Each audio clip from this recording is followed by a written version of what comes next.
এখানে নির্বাচনী আমার আগে হান্নান মাসুদ মাননীয় সংসদ সদস্য বক্তব্য রেখেছেন। বিগত সরকারের সাথে আমাদের তুলনা করলে কিন্তু হবে না, হবে এবং তারা যা করছে আমরা তাই করব, এই মানসিকতা নিয়ে বক্তৃতা দিলেও কিন্তু ঠিক না।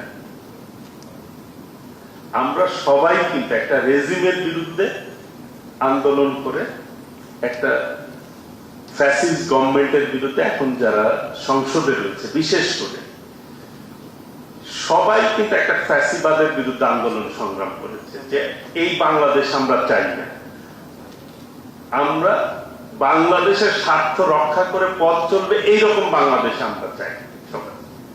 কাজেই সবাই যেহেতু এই আন্দোলন করে আমরা সংসদে এসেছি, অবশ্যই এই গভর্নমেন্টের প্রতি আমাদের আস্থা রাখা উচিত। মাত্র আজকে মোস্ট প্রবাবলি 92 দিন হবে আমাদের সরকারের বয়স। এই কথাগুলি যদি আপনি 3 বছর পরে বলেন তাহলে আমি সাদরে গ্রহণ করব যে না আমরা কাজ করেছি বা কাজের থেকে আমাদের কি কি ভুল হয়েছে, তখন আমি স্বীকার করি।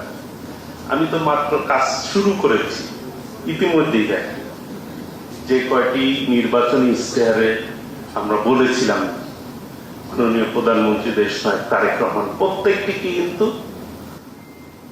এই সময়ের মধ্যে উদ্যোগ গ্রহণ করেছেন এবং পদক্ষেপ নিয়েছেন। ফ্যামিলি কার্ড, কৃষক কার্ড, কৃষি ঋণ মওকুফ করা, ইমাম মসজিদের বেতন ভাতা দেওয়া, প্রত্যেকটাই পদক্ষেপ নিয়েছেন। তার মানে এখন কথায় কথায় যদি বলি যে বিগত সরকার এই করছে, আস্থা আমি রাজনীতিবিদ হিসাবে যদি আরেক রাজনীতিবিদের প্রতি আমরা আস্থা না রাখতে পারি, যারা একসঙ্গে লড়াই সংগ্রাম করেছে, তাহলে কি হবে?